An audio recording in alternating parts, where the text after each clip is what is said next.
good afternoon, good evening, you lovely people, whichever one it is for you. Welcome back to Lilywhite Lane. I hope that you're all having a really good Thursday and week wherever you are in the world and whatever you are planning to get up to. And you're very welcome along to your match debrief for yesterday's North London derby. Yet another loss against Woolwich. We haven't beaten them since May 2022. In a few months, that'll be 3 years since we've beaten the scum. Disgusting stuff, man. It really, really is. Arsenal 2, Tottenham Hotspur 1. That was the full-time score yesterday at the Library. Arsenal were deserved winners. They were the better team on the day and they should have scored more. And our manager got it completely and utterly tactically wrong yesterday. Some clueless tactical changes that I'm going to go into in a minute. But before I do, can I ask some massive favours of you guys? If you haven't already, please smash that subscribe button. If you do enjoy the content, give it a rocky right hook, hit that like button as hard as you possibly can. It's free to do and it's like gold for us YouTubers. Tap that notification bell so you let know every single time we upload a new piece of Spurs content or football content. I might revert to more football content the way things are going right now for Tottenham Hotspur. And be sure to comment all of your fantastic thoughts and opinions once you're done abusing all the buttons on the channel. Let's get cracking with this knacking then. So, Ange Must Go yesterday, tactically clueless. We start things out with a 4-3-3. We get overrun in the first half. Arsenal are the better team. We get a goal, as I say, not on the counter-attack necessarily, but we create our first couple of chances of the game. It leads to a corner. Son shoots it, takes a bit of a lucky deflection, but fair play, you know, you risk taking that deflection when you take a risk by shooting it. Fair play to Son. He didn't do anything for the rest of the game, but he got the goal. We're 1-0 ahead, undeservedly so, because we're being cut open by Arsenal in that first half. Towards the end of the first half, it's a poor goal to concede from a corner. They're unreal going forward from those though, and we're, you know, terrible defensively, in all honesty. It wasn't a corner. It wasn't a corner. I don't want corners to be checked by VAR though, so I can't say robbed. That's a decision that the referee got blatantly wrong. But I don't think there was any intent there. Like, he spotted that it was a corner or wasn't a corner and then gave it as a corner. I genuinely think it was just a terrible mistake and bad officiating. And as I say, I don't want to get to a point where we're now checking if corners stand or throw-ins and set pieces, you know. That's just completely overusing VAR, which is already, in my opinion, overused anyway. So the corner that shouldn't have been a corner, it leads to a goal. And that's where you're thinking, okay, we've been outplayed in this first half. The tactics aren't working. Let's just sit in a little bit for these last few minutes. We should have been holding on to a 1-0 lead, but we're still well in this game. It's still 1-1. It's still unbelievably tight, right? Let's just sit in, take our time on the ball, you know, let the ball go out of play a little bit. Kinski, when you get it, hold on to it for a few minutes. But the Arsenal crowd get up for it. They start pressing us and we get dragged in to the frantic game. And the manager himself has said that he loves it as long as we're entertaining, you know, sort of thing. We're away from home in a North London derby. We're heading in at half-time 1-1, which, considering the fact that we've been the second best team on the pitch, isn't terrible for us. And we just get dragged in. We start committing more players forward than we have done in the entire first half. Bissouma gets it nicked off him. It's really poor from him. And because the wing-backs are inverting then, Dragzin has to sprint across to cover Trossard, and he can't. It's put into the back of the onion bag. It's 2-1 Arsenal. Kinski should do better in that for me. Porro is nowhere to be seen where he should be, in all honesty. And I see the main commentators blaming Dragzin. He's a centre-back, you know. You want your wing-backs to be the players dealing with your wide players. Maybe he should cover a little bit better and get closer quicker, but that's his pace. There's nothing you can do about that. That's why you played to his strengths, and that's why in the first 40 minutes he was pretty solid, because we were a little bit deeper and he didn't have to make those sprinting runs. He was able to make those clearances and headers away, which is what he does best, playing in a little bit more of a low block. So it's a stupid goal to concede right before half-time when we should have been heading in 1-0, at least 1-1. We head in at 2-1, right? So I'm looking at this game going, I think we need a change in that midfield. Obviously, I think we need a 6, but this manager doesn't play with a 6. Don't invert the fullbacks, keep them out wide.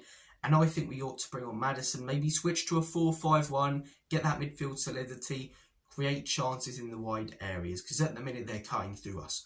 The manager sees that the opposition is cutting through us in the midfield, and switches to what looked like a 4-1-4-1 formation. It was a similar formation to what we saw late in that second half against Crystal Palace. And we didn't create a chance in that second half against Crystal Palace. And it was the same in the second half.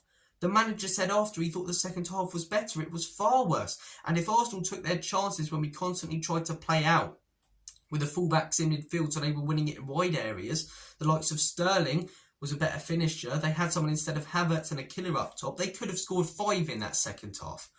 We were giving it away horrifically constantly, but the switch to a 4-1-4-1, when one of the biggest problems in the first half was getting cut open in midfield, we give them more space. You know, the commentators said, "Oh, Spurs are playing with 3-10s." I didn't see it that way. I don't think Bergvall was playing in the 6, but it looked like Bergvall was sort of playing in the 8, and you had Maddison and Kulusevski in the 10. So we weren't creating any chances because we're not playing with that number 6, because the fullbacks are inverting. When Arsenal get away, Maddison and Kulusevski are thinking, shit, they're in here, so they have to track back. They have to try and make tackles. And then when we want to break on them, we don't have that creator in the cam position, in the 10 position, to get the ball and then play that pass to the wings. Because our 2-10s have had to drop deeper to try and deal with the Arsenal attack because we have no cover for our centre-backs. Because both full-backs are coming inside, because we don't have that 6, and Gray's almost playing in that 8. Bergvall, I don't even know what he was really doing in that second half, whether he was a third 10, an 8 or a 6, but it looked most to me like he was playing in the 8. And as I say, it's just tactically all over the place, man. We switched to that stupid and dopey 4-1-4-1 formation against Crystal Palace, and we just weren't able to create anything. You know, 2-1 behind. Why are we going with that formation that hasn't worked in the past and that isn't going to work with the players that you bring on? Maybe switch, if you're going to switch formation, to a 4-4-2. Try and make yourself more solid, you know. Maybe have Son and Solanke up top. Have Solanke as your target man. Son more as an inside forward and flick it onto him. Then you can maybe stick Johnson as a right mid, as I say. Kulusevski, I don't know, maybe you don't bring on Maddison, or you do bring on Maddison for Kulu and you put a more solid midfielder in there and you put someone else on the left. But, you know, the switch to a 4-1-4-1 formation, as I say, it just gives them so much space to attack, as I say, because once they play through that press from our attacking line, they have got so much space to roam, to run through until they get to our defensive line, because our midfielders, as I say, are committing into that attack as well. So Declan Rice, I can't tell you how many times he had the ball and was just able to sprint through, just hold the ball for about 5 seconds whilst running forward, you know. It was terrible tactically from the manager yesterday. The first half, he got it tactically wrong. The second half, he managed to get it even more wrong. First half, we were lucky to head in at half-time, as I say, 2-1 in all honesty, but we should have headed in at 1-1. We should have used a bit of game management. The players should have used their heads, and the manager should have been screaming at them to just hold on to the ball for a little bit, sit back, but we get dragged into the frantic game. And then the switch to the 4-1-4-1 formation where Kulusevski and Maddison keep having to drop back to make tackles, and then we don't have that 10 to pass it to create opportunities. It really, really was thick. It really, really was. I can't understand the tactics of this guy sometimes. I really, really can't. Bergvall yesterday, as I say, I'm seeing some people saying he was in the 10, some people saying he was in the 8, some people saying he was in the 6. We don't even know where he was supposed to be playing because he was everywhere on that pitch, not in a good way in the second half. There was no structure whatsoever to the team, and especially the midfield, which was one of the biggest problems in the first half. I'm no tactical genius. I'm no Jamie Carragher, you know, on Monday Night Football, or even still from Tottenham away, who knows his fair share of tactics, to be fair.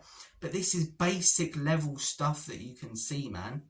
You know, you can see that game after game, we are leaving so much space in wide areas for the opposition to attack because our players get sucked into the ball like moths into flames.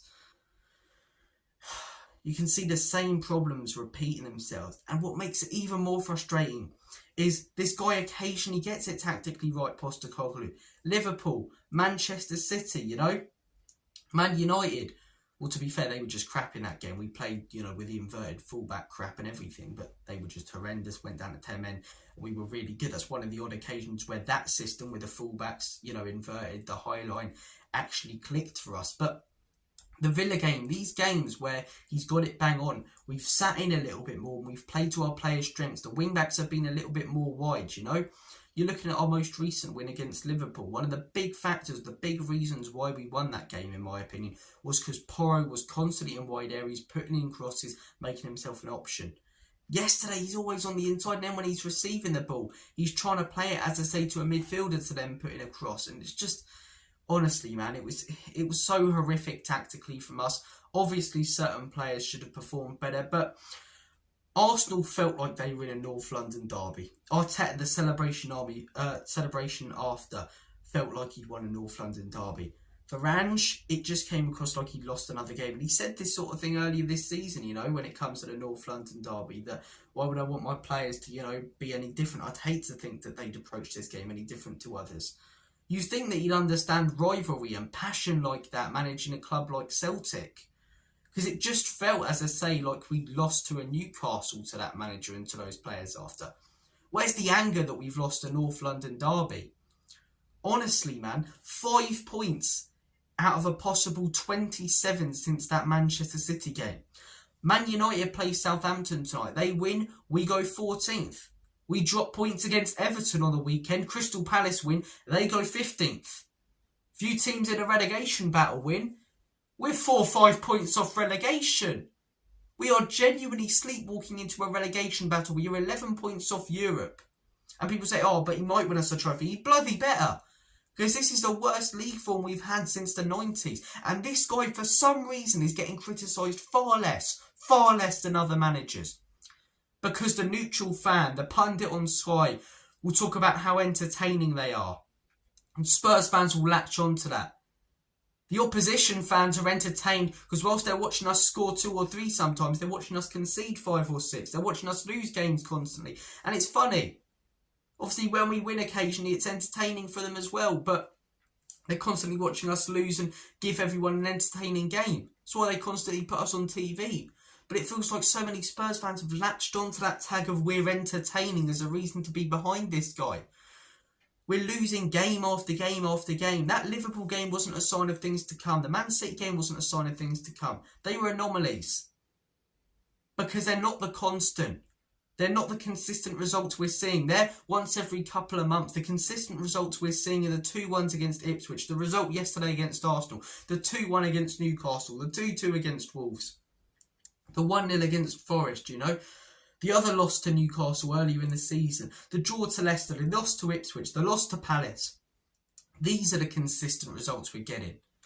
I've said for quite a long time this season, we're inconsistent. I'm going to change my mind on that now. We're not inconsistent. We are consistent. We're consistently bad with the occasional good result. 5 points out of a possible 27. Yet if you call this fella out and say you're not behind Ange, you will get torn to shreds by some Spurs fans. Oh, why are you calling out another manager? Why are you going after another manager? It's not the manager's fault. I'm sorry. I'm as big Enoch and Levy as they come, man. These owners are the biggest problem with this football club. But they've invested more in the players and squad that we have than to be 13th and 14th tonight in the league table.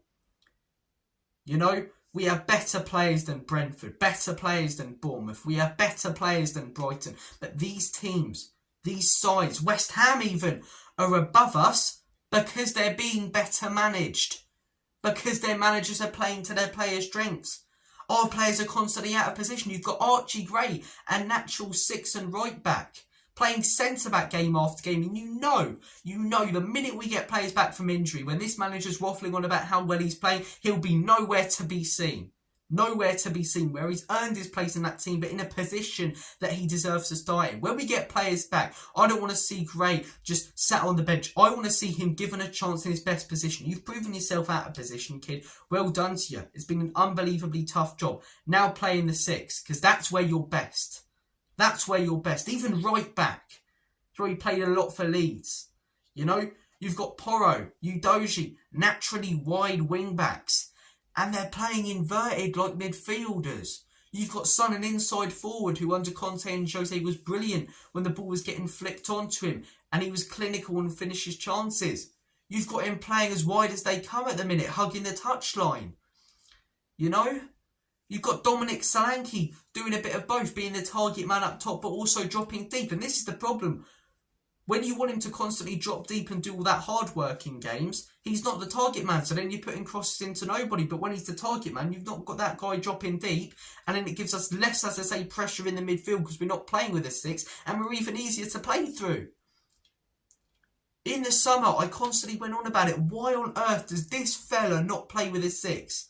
Out of all the teams that need a 6, we're up there, man, because we don't play with a back 3. Both our full-backs invert. So if you don't have a 6, there are no cover for the 2 centre-backs when we're caught out in transition.